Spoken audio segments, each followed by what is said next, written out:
The anticipated Assetto Corsa Competizione GT2 DLC is finally out after months of teasing. It has quality content, but let's be honest, nobody will drive these cars.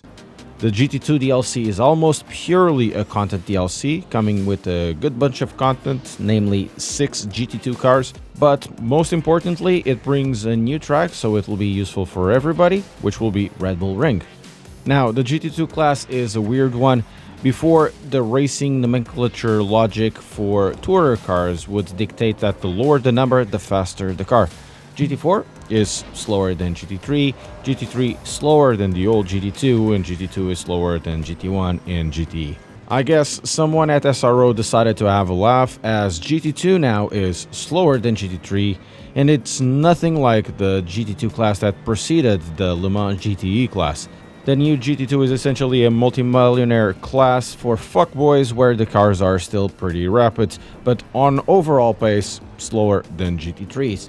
I have the suspicion that Stefan Rattel decided to create this class so he could race Thomas Jäckermeier every so often. Jokes aside, or not, what we have got is 6 new cars. The R8 LMS GT2, the KTM Crossbow GT2, the Mercedes AMG GT2, the Maserati GT2, and then we have 2 Porsches, the 911 GT2 RS Club Sport Evo, and the Porsche 935.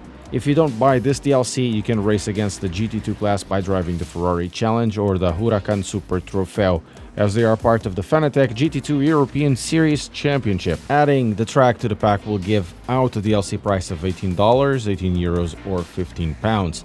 For the amount of content added, it's really not a steep price. In reality, with Kunos, it really never is. But there's more than meets the eye. There are a few facets of this DLC, more than other DLCs that they have launched. First of all, there is the quality of the DLC, so the technical aspects of it, the way it drives, the way it looks, the tracks, the cars. Then there's the reality of the DLC. And then there's the value of the DLC. So let's talk about first a little bit about the technical aspects of it. I think just like any other DLC that Kunos has launched to this day, it's always top quality. The cars are extremely well detailed. They drive really, really well. They have all of these different ways to drive them. Every car feels different. Every car has its own intricacies and allows for certain types of driving. They're all extremely different from each other. This one, the Maserati, and the KTM ends up being my favorite of the bunch. I'm not so keen on the Porsches, as always. They drive extremely well. They ride the curves extremely well. I've tried them around in Monza too, and they ride the curbs extremely well. The suspension is a little more on the softer side. That's essentially what these GT2s are softer, a little faster on straight lines, but much slower on corners. Maybe a little faster on straight lines, but slower on corners than GT3 cars. So they are more approachable for gentleman drivers. So in terms of technical parts, yeah, fantastic cars, fantastic bunch. They drive really, really well. The track, I mean, Kunos, in my opinion, is likely the company that does tracks better to the level of Polyphony Digital, and this is really high praise. Polyphony Digital, I still think, is the best, but for a track that is like with the liveries for the races, as in the number of people you see on the benches and everywhere else, it's a little more correct for this type of championship than Polyphony Digital does. But Polyphony Digital is a little bit better on, overall time spent per piece of content.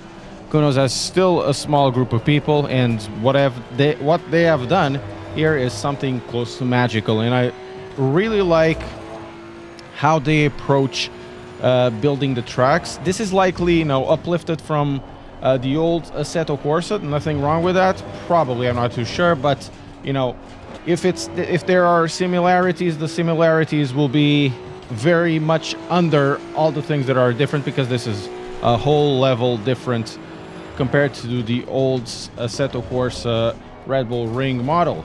While we were driving the KTM, which has this really big couple of B pillars on our left, kind of kills us, the view towards the left side on left turns.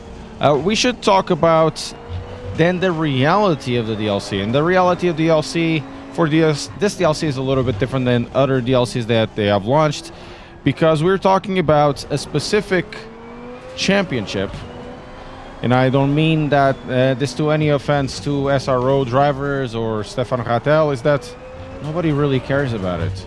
If you ever go and compare the numbers between the GT3 championships, the GT4 championships, and the GT2, and even whoever is on the lineup, I mean, you get like 8-10 cars, and that's basically it. Maybe it'll get bigger soon, hopefully, but there's really not a much amount of interest on this championship. It's not that they drive bad, it's just that every interest is on the other GT3s, on SRO, and IMSA, and everywhere else, and DTM. You know, everybody cares about the GT3 cars, not so much the GT2s. Then they care much more about the GT4s and the M2 Cups. There's even more interest on that championship that they have running the Civics or the TCR cars than they have with the GT2s, because really every time I watch the stream, or even when I went to track to watch a race and there was the GT2s there, really nobody cares about them. So that's the reality of this DLC, is that the content that it has doesn't matter how much the quality that is inside of this DLC, which is tremendous. You know, the models, the way that these cars drive, they are actually really, really fun.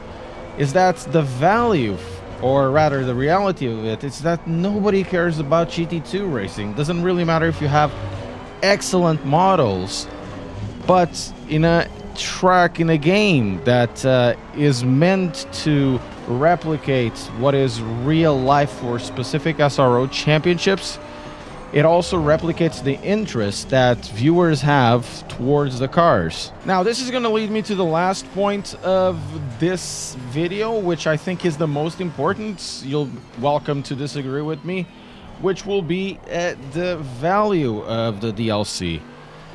Generally, every single calculation, when you do it content versus price, when you talk about 6 cars, one extremely well detailed track, and at €18 and 15 pounds price, I mean, generally that is really, really compelling.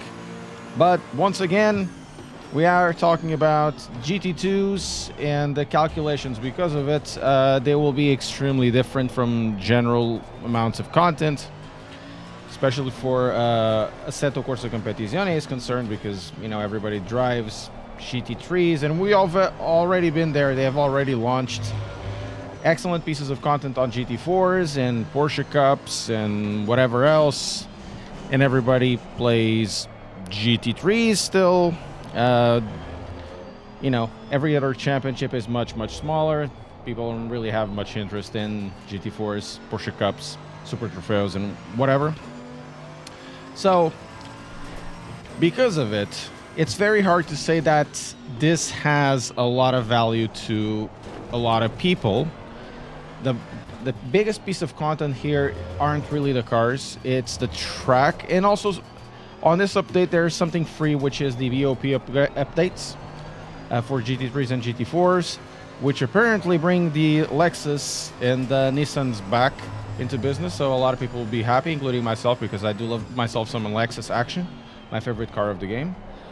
But that means for everything else, the value probably isn't there. You're gonna get the DLC for using really just the track, and the track for $15 or $18 is a bit of a tall ask, considering that, you know, iRacing sells for about 15 plus taxes, which is generally almost the same. But when you compare it to other pieces of content.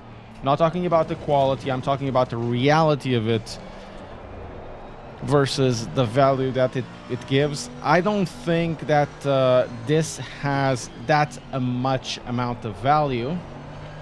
And it's sad because these cars are really good. And it's one of those things.